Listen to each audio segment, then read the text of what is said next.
안녕하세요. 친정에서도 막내, 시댁에서도 막내, 회사에서도 막내를 담당하고 있는 27의 여자입니다. 결혼한 지 이제 겨우 2년 차지만 친구들 사이에서 전 유독 결혼을 일찍 한 편이어서 지금까지도 유일한 유부녀 멤버로 관심을 한 몸에 갖고 있었어요. 남자친구가 있는데 이런 애랑 결혼을 해야 하냐고 물어보는 친구도 있었고, 자기가 결혼을 하려면 얼마 정도는 모아야 하는지, 혹은 얼마 정도 모은 남자를 만나야 결혼을 안정적으로 할 수 있냐면서 물어보는 친구도 있었고요. 정말 자기들 결혼하는데 저를 모델로 삼고서 이렇게 살아야 할지 아니면 다르게 살아야 할지를 판가름하며 보는 애들도 있었습니다.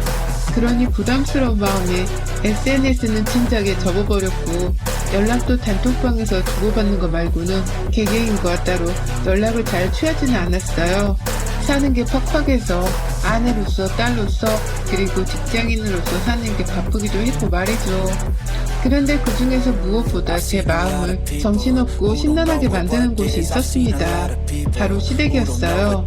남들처럼 시집살이를 당하면서 살지 않겠노라고 일찍 결혼하면서 스스로 나를 MZ세대라 일컬으며 다짐을 했는데, 그런데 결국 저도 결혼을 하고 나서 보니 시댁 사람들 분위기에 휩쓸리고 하면서 마음고생을 하더라고요. 게다가 저희 시댁은 정말이지 독보적인 난장판인 집구석이었습니다. 남편이 좋아서 멋모르고 결혼했다가 그 대가를 톡톡히 치른 저의 지난 시댁살이에 대한 이 사연을 시작해볼게요. 저희 남편은 3남 1녀중 막내 아들로, 저는 이 집안의 막내 며느리이자 나이조차 가장 어린 막내였습니다. 위로 큰아주버님, 작은아주버님네, 그리고 형님네까지 해서 특별한 날에 시댁 식구들이 모이면 정말 운동회를 해도 되었을 만큼 사람들이 바글바글했어요. 저희 부부를 뺀 나머지 형제들이 모두 다 자녀도 둘씩 낳아서 살고 있었는지라 애들까지 포함하면 집안이 미어터질 정도였죠. 그래도 천만다행이었던 것은 남편의 형제들이 참 좋은 분들이셨다는 겁니다. 첫째 아주버님네는 형님과 두 분이서 같이 세무사로 일하시며 사무실을 차려 동업을 하는 분들이셨어요. 경제적인 여유가 있어서 그런지 늘 막내인 저희 부부를 정말 살뜰히 챙겨주셨고, 명절부터 시작해서 제 개인 생일까지도 축하한다며 용돈을 퍼주셨을 만큼 저희 부부를 얘들 마냥 많이 아끼고 좋아라 해주셨습니다. 둘째 아주버님은 대기업 회사원이고 형님은 주부신데요. 제가 젊어서 그런지 함께 인기 있는 카페나 맛집 같은 곳을 자주 가고 싶어 하셨어요. 지방에 살다가 올라오신 바람에 서울 안에 친구도 별로 없었고, 주부가 되면서는 대학 친구들마저도 인연이 끊겨버렸다며 외로움을 많이 타는 분이셨죠. 그래서 여러 번 함께 카페도 가고 주말에 데이트를 했었는데 정말 소녀소녀 하시더라고요. 말도 참 순둥이처럼 뱉으시고, 제가 아랫사람인데도 조심스러워하면서 예의를 갖추시는 게 너무 감사해서 오히려 이제는 제가 가장 편하다 생각을 하는 분이세요. 그리고 이 집안의 유일한 외동딸인 형님께서는 한국에 사는 외국인이랑 결혼을 하셨는데 어찌나 오픈마인드신지 결혼하고서 제게 단 한 번을 시집살이를 시키려고도 안 하셨고, 또 시댁에 무슨 일이 있으면 본인이 딸이라며 가장 먼저 나서서 해결을 봐주곤 하셨습니다. 전 정말로 식구만 많을 뿐이었고, 막내라는 이유로 온 예쁨을 받으면서 시댁 사람들과 참 편안하게 지냈습니다. 정말로 사는 게 팍팍해서 그렇지 시댁만 놓고 보면 저는 2번이고 3번이고 결혼을 하고 싶었어요. 딱 6개월 전이 올 초까지만은 말이죠. 시아버지의 폭탄 선언과 함께 온 집안은 돌이킬 수 없을 정도로 쑥대밭이 되어버리고 말았습니다. 평소 저희 시아버지가 참 제비같은 분이셨습니다. 나이가 70을 넘었는데도 어찌나 꾸미는 걸 좋아라 하시는지, 얼핏 보면 정말 60대로 보여질 만큼 옷도 세련되게 잘 입고 또 나돌아 다니는 걸 좋아라 하셨어요. 그럴 돈이 있으면 막내 아들네한테 용돈이라도 좀 주시면 좋으련만, 연금 받는 돈으로 죄다 본인 꾸미는 것에 투자를 하시는 건지 매번 볼 때마다 옷도 바뀌고 새로운 아이템들이 집안에 쌓이더라고요. 그걸 보던 시어머니의 표정은 늘 굳어 계셨고요. 어머님께서는 사실 제가 결혼하면서부터 몸이 많이 안 좋으셨습니다.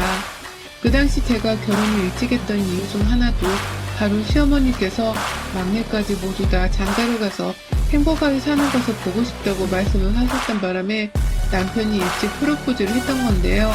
결혼을 하고 나서도 어머니께서는 쾌차를 하기보다는 오히려 더 몸이 쇠약해져서는 거의 대부분의 시간을 집안에서 보내곤 하셨습니다.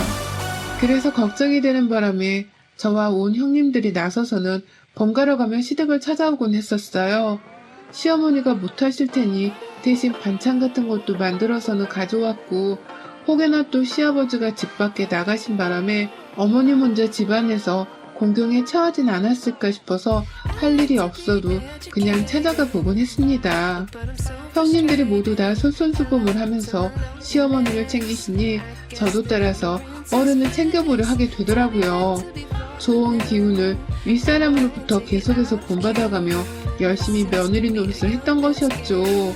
그러다 한 번은 제가 시댁 앞에서 아주 우연히 믿기 힘든 광경을 목격했습니다. 시어머니께서 온전히 두 발로 걸어서는 집 밖에 나와 계신 거예요. 그리고 그 옆에서는 시아버지가 아주 활짝 웃으면서 시어머니의 손을 잡더니만 그 길로 쭉 골목길을 빠져나가시더라고요. 희한했죠. 두 분이서 그렇게 스킨십을 하는 걸 본 적도 없었고, 더군다나 근래에 시어머니가 집 밖에 지팡이 없이 나와 계신 것도 본 적이 없었으니까요. 그 당시 반찬을 싸가져 가는 길이어서 어찌할까 하다가 집안에 놔두고서 그냥 나오자는 생각으로 저 혼자서 시댁에 들어갔습니다. 비밀번호는 가족들끼리 다 공유를 하고 있어서 이미 아는 중이었고요. 그런데 저는 시댁에 들어갔다가 놀라 기절하는 줄 알았습니다. 분명 시어머니가 밖에 나가 계셨는데 집 안방 쪽에서 시어머니가 저를 보면서 왔냐? 하고 부르시더라고요. 분명 어머님은 밖에서 아버님이랑 손을 잡고 나가셨는데 말이죠. 그날 집에 돌아와서 곰곰이 생각을 하다가 결국 시아버지가 바람을 피우는 것을 눈치챘습니다. 여기저기 막내로 살던 제가 눈치 보는 거 하나는 정말 기가 막히게 좋았거든요. 이 사실을 남편한테 말해야 하나 말아야 하나 정말 많은 고민을 했고, 그러다 결국 이건 도저히 아닌 일이다 싶었던 마음에 남편에게 털어놓았어요. 그런데 남편은 이미 그 사실을 알고 있더라고요. 어릴 적부터 불륜을 한두 번 한 게 아니었으며 이번에도 늘 밖에 나돌아다니실 때 진작부터 알아봤다고 하면서 말입니다. 전 솔직히 좀 많이 충격이었어요. 이거 완전 콩가루 집안이 아닌가 싶은 생각이 들었거든요. 남편이 알고 있던 사실을 다행이라고 해야 하는 건지 아니면 뭐하고 있냐면서 확 따져물어야 하는 건지 스스로 굉장히 혼란스러웠습니다. 그럼에도 자식마저 포기를 하고 사는 정도이니 시아버지의 불륜이 오죽 심했을까 싶은 마음에 아무에게도 이 사실을 털어놓지 않겠다고 마음먹었죠. 하지만 정확히 올초 명절 제사를 지내기 위해서 온 아주버님네가 시댁에 모였어요. 어머니 병세가 너무 악화되어 가던 중이어서 어머님은 그냥 안방에 누워 계셨고, 며느리들과 아들들이 합심을 해서는 제사를 준비하고 있었는데 갑자기 전화를 받고 집을 나가시던 아버님께서 웬 여자 하나를 데려온 겁니다. 아버님의 상간녀 말입니다. 어린애들 눈에는 졸지의 할아버지 옆에 있는 할머니가 둘인 꼴이었어요. 자세히 그 여자를 보니 제가 저번에 얼핏 보고서 우리 시어머니신 줄 알았던 골목길 앞 그 여자더라고요. 나이는 시어머니보다 훨 어려 보였어요. 50대 후반에서 많게는 60대 초반으로 보이더라고요.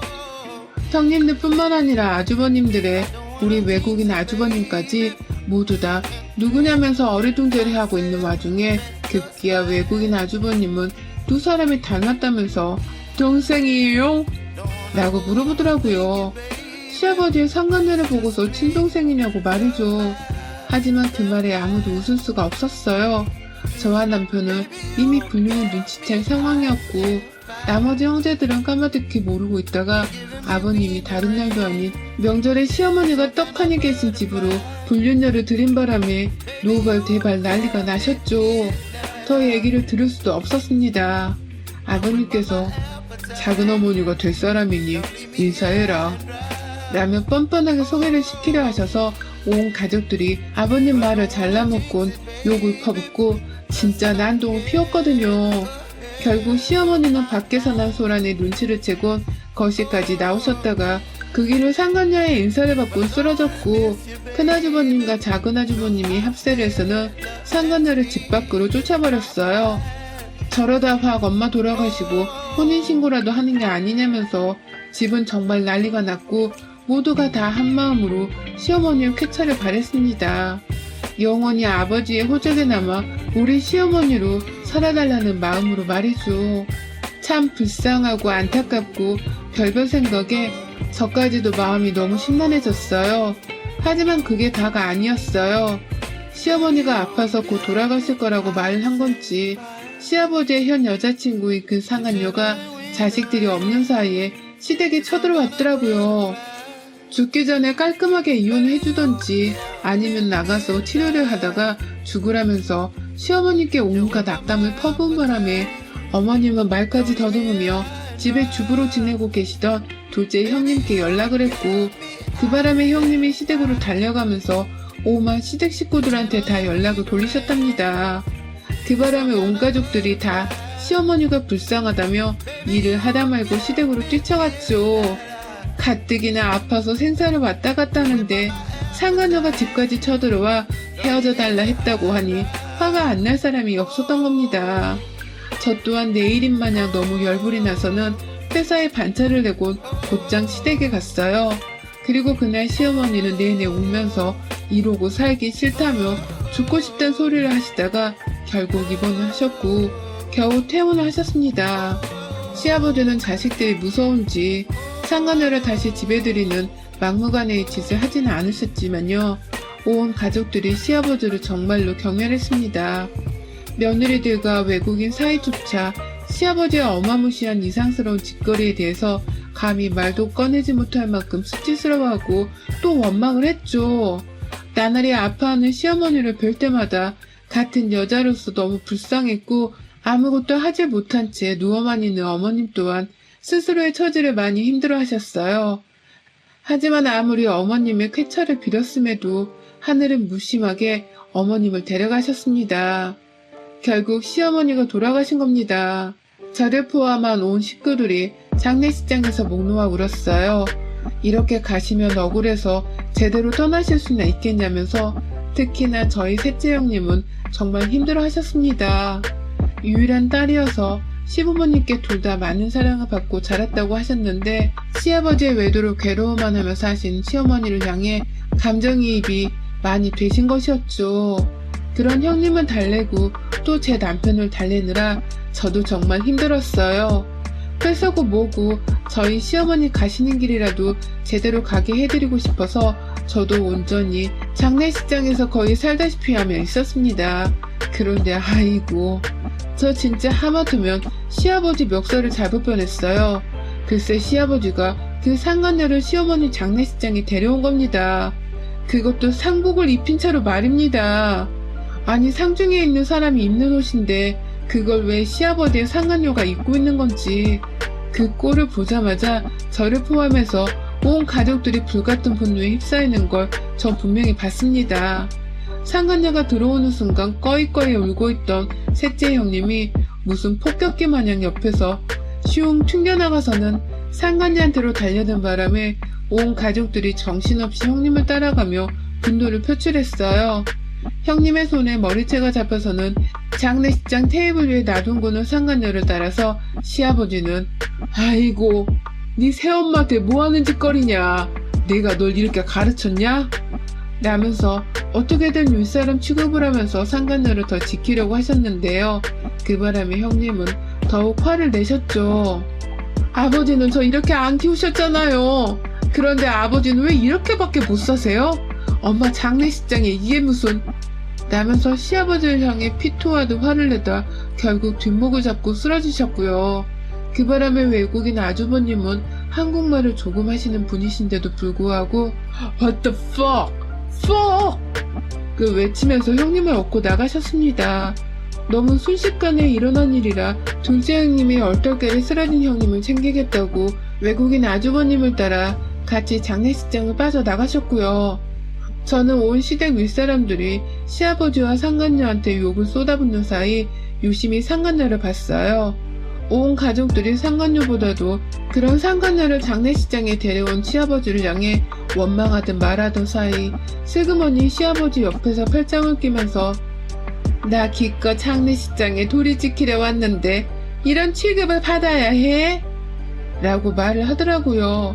그 말을 끝내는 순간 멀찌감치서 보고 있던 저와 눈이 딱 마주쳤는데 상간녀가 피식거리면서 고개를 절레절레 하더니 말하는 겁니다. 아유 참 자식들 수준하고는 라고 말입니다.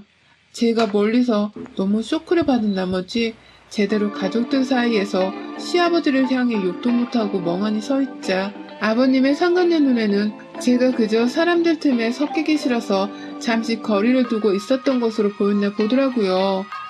상복을 입고 조강지차 장례식장에 나타난 본인의 짓거리에 충격을 받아서 어쩔 줄 몰라 하던 제 표정을 상간녀는 그저 뭘 이렇게까지 난동을 피우나 라고 생각을 하고 있다는 것처럼 본 것입니다. 한마디로 뭐 눈에 뭐만 보인다더니 저를 지편을 들어줄 아군으로 생각을 한 것이었어요. 그 순간 앞에서 시아버지를 향해 욕을 날리던 온 자식들이 상간녀에게로 이목을 집중시켰어요. 그리고 이내 상간녀가 바라보고 있던 중인 저에게도 시선이 쏠렸죠. 큰형님은 지금 이 아줌마가 뭐라는 거야? 자식들 수준하고는? 당신 지금 뭐라고 했어? 동서! 이 아줌마가 동서한테 뭐라고 한 거야? 라면서 믿을 수가 없다며 당장에 상간녀의 멱살을 쥐어잡았는데 그 순간 시아버지가 다들 그만두지 못해? 윗사람한테 자꾸 무식하게 폭력이나 쓰려고 하고 말이야. 딱 그만둬. 며느리가 어딜 감히 시애비 여자한테 라면서 큰형님을 나무라셨어요. 나무란 게 아니라 일방적으로 혼을 내신 거였죠. 장례식장은 이미 난장판이 되었고 소문객들이 하나도 못 볼 거를 본다면서 빠져나가고 있던 상황에서 시아버지까지 멀쩡한 우리 형님한테 상간녀를 윗사람 대접하라고 혼을 내시니 저도 슬슬 분노가 치밀어 올랐습니다. 내게는 너무나 좋은 시댁이었고 좋은 사람들이었어요. 그런데 그런 집안에 우울한 그림자를 들이우더니만 시어머니 돌아가신 지 얼마나 되었다고 상간녀를 들여서는 셋째 형님은 쓰러지시고 나의 큰형님은 사람들 앞에서 개쪽을 당하며 상간녀보다 못한 취급을 당하시다니. 그러니 저도 막내라고 가만히 뒷전에서 사태 파악만 하고 있을 수가 없더라고요. 어떻게든 더 이상 시어머니처럼 할 말 못한 채로 죽어서 입을 다물어야 하는 꼴은 면하게 하고 싶었습니다. 아버님, 쪽팔리시죠? 지금 너무 쪽팔려서 확 죽어버리고 싶으시죠? 라고 말을 했어요. 누가 저를 향해서 어린 년이 말을 함부로 한다고 해도 상관없었습니다. 저는 오히려 제가 어리니까 어린 제 눈에도 시아버지와 상간녀의 모습이 짐승만도 못하다는 걸 적나라하게 보여드리고 싶었어요. 제 말이 끝나자 아니나 다를까 시아버지는 저 어린 놈의 자식이 어디서 감히 너 지금 뭐라고 했냐? 확 입 안 다물고 있어? 라면서 저를 향해 콧방귀를 뀌시면서 화를 내시더라고요. 그리고 이내 가족들 싸움에서 가만히 지 할 말을 하며 뻔뻔스레 서있던 시아버지의 상간녀가 저를 향해 말하더라고요. 어른들 대화 나누는데 어린애가 함부로 끼는 거 아니야. 시아버지 얘기하시는데 어딜 머리에 피도 안 마른 게 라고 말이죠. 세상에 꼴에 우리 시아버지 첩이라고 가장 어려 보이는 저를 향해서 시어머니 짓을 하려고 하더라고요. 어른들 대화에 끼라마라 하면서 감히 저한테 입을 다물라고 말이죠. 그 소리를 듣고 가만히 있을 제가 아니었습니다. 저뿐만 아니라 저를 막내라고 예뻐해주셨던 오마 시댁 식구들이 가만히 있을 리가 없었습니다. 저도 가만히 있으려고 한 건 아니었는데요. 가장 먼저 저희 남편을 시작으로 저희 큰형님과 큰아주버님 그리고 작은아주버님까지 온 식구들이 이 옆에 내가 어디서 시자 노릇이야? 라고 하면서 상간녀를 향해 달려들었어요. 졸지에 예쁨 받는 막내 며느리한테 한 소리 했다는 이유로 식구들이 더는 못 참겠다고 달려들어 버린 겁니다. 그 와중에 마누라한테 쓴소리했다고 제 남편이 가장 열이 받아서는 내 아버지도 아니니까 당장 여기서 나가요. 엄마 보기 쪽팔리고 미안해서 내가 어떻게 아버지를 이 안에 들여요. 나가라는 말 안 들려요? 라면서 시아버지까지 싸잡아서는 어떻게든 장례식장에서 쫓아내겠다고 안달이었고요. 아주버님들도 두 분이서 합세를 해서는 어떻게든 상간녀를 쫓아내겠다고 어깨를 밀치고 위협을 하는데 그 와중에 형님이 그러더라고요. 재수없게 어디 상복 입고 기어들어와? 아줌마 그거 당장 안 벗어? 라면서 쫓겨나던 상간녀를 데리고서는 급기야 가족 탈의실로 데려가 버렸습니다. 어떻게든 형님을 따라간 저까지 합세를 해서는 그 상간녀가 입고 있던 상복을 벗겼습니다. 전 순간 그 짓을 하면서도 이러다가 이 아줌마의 빨개벗은 몸을 봐야 하는 게 아닌가 싶어서 형님을 말려야 하는지 고민을 했어요. 그 아줌마는 속에다가 속바지에 속내의까지 챙겨서 입었더라고요. 그 뻘뻘거리는 더워 죽겠는 한여름의 말입니다. 그 덕분에 저뿐만 아니라 형님까지 옳다구나 하면서 바로 밖에서 시아버지와 실랑이를 하고 있던 아주버님들을 불렀어요. 그제서야 탈의실 안으로 들어온 아주버님들은 속내의만 달랑 입고 있던 시아버지의 상간녀를 마치 합의라도 한 듯이 질질 끌어당겨서는 탈의실에서 그리고 시어머니 장례식장에서 영영 내쫓아 버렸습니다. 끌려가는 길 내내 그 아줌마는 시아버지와 무슨 사랑의 오적교라도 거느렸는지 오빠! 라고 하면서 시아버지 손 한 번을 잡겠다고 난리를 피웠어요. 같이 나가겠으니 놔달란 소리를 해대면서 말이죠. 하지만 그걸 보고만 있을 우리 시댁이 아니었습니다. 저까지 합세를 해서는 그 여자의 살찔거 옷자락을 손으로 세게 꼬집어가면서 장례식장 밖으로 인정사정 없이 내쫓았고 형님은 급기야 그 아줌마가 벗은 상복이 재수가 없다면서 장례식장 밖으로까지 들고 나와서는 태워버리겠다고 라이터를 찾다가 그 자리에서 불까지 피우셨어요. 졸지에 신고당할 뻔하고서 저까지 가슴을 졸였는데 다들 상간녀의 출몰로 난장판이 된 집구석이란 걸 보고 알았는지 아무도 제지를 하지 않더라고요. 급기야 말리러 온 직원분도 한켠에 소화기 하나를 들고서는 가만히 그 상복이 다 태워지길 구경만 하고 계셨어요. 불타는 상복에 형님의 눈소리까지 받으니 그 상간녀도 절대로 만만한 집구석이 아니다 싶었는지 바로 자리에서 도망치더라고요. 아버님 손을 꼭 잡고 말입니다. 그런 두 사람의 뒷모습을 보면서 저희 남편과 온 시댁 식구들이 말하더라고요. 시아버지랑은 완전히 부모 자식 간의 연까지 끊어버리겠다고 말이죠. 이대로 영영 연을 끊고서 사람 취급 안 하고 사는 게 돌아가신 시어머니를 향한 도리일 거라는 말을 덧붙이면서요. 그 말에 저도 격하게 공감을 했고요. 큰형님네는 고소를 하겠다고 난리쳤습니다. 생각을 할수록 분해 죽겠다면서 큰아주버님은 화를 참지 못하셨고 결국 돌아가신 시어머니를 대신해 상간죄로 고소할 수 없겠냐면서 당장 장례식장을 뛰쳐나가서는 교문서 사무실을 찾으러 다니셨어요. 얼떨결에 제가 맏며느리 노릇을 자처하면서 끝까지 장례식장에 남아있어야 했는데 진짜 기분이 역같더라고요. 내 남편이 상간녀를 내 장례식장에 데려왔더라면 죽어있는 내 심정이 어땠을까 싶어서 말입니다. 그래서 시어머니 영정사진을 붙들고 불쌍하다며 엉엉 곡소리를 내며 울었습니다. 절반은 분노가 어려진 눈물이었고요. 다행히 장례 마지막 순간에는 온 형제들이 다시금 장례식장에 다 모였습니다. 정신을 차린 셋째 형님은 여전히 눈물바람이셨고 온 시어머니의 자식들뿐만 아니라 며느리들까지도 한마음으로 엉엉 울었어요. 그리곤 좀 더 굳게 다짐을 했습니다. 이제부터 우리 사이에 시아버지의 존재는 절대로 없을 거란 걸 말입니다. 가지고 있는 재산이라 해봤자 집 한 채의 연금이 전부였는데 당장에 푼돈이 필요한 것이 아니었던 자식들은 미련 없이 그 재산을 포기했어요. 어차피 아버님 돌아가시면 소송을 해서라도 자식 몫은 되찾을 거라면서 다들 일단은 나몰라라 한 것이죠.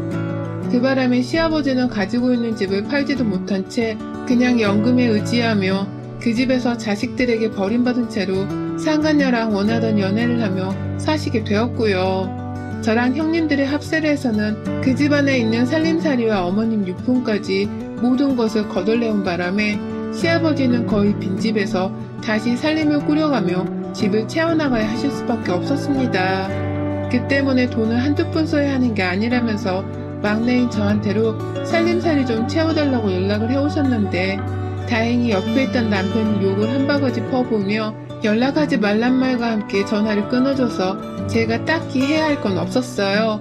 그냥 그렇게 저는 계시던 시부모님을 두 분 다 떠나보낸 후 형님들, 아주버님들과 자식들끼리 똘똘 뭉쳐서는 앞으로를 살아가게 되었습니다. 전 지금도 돌아가신 시어머니를 생각하면 불쌍해 죽겠어요.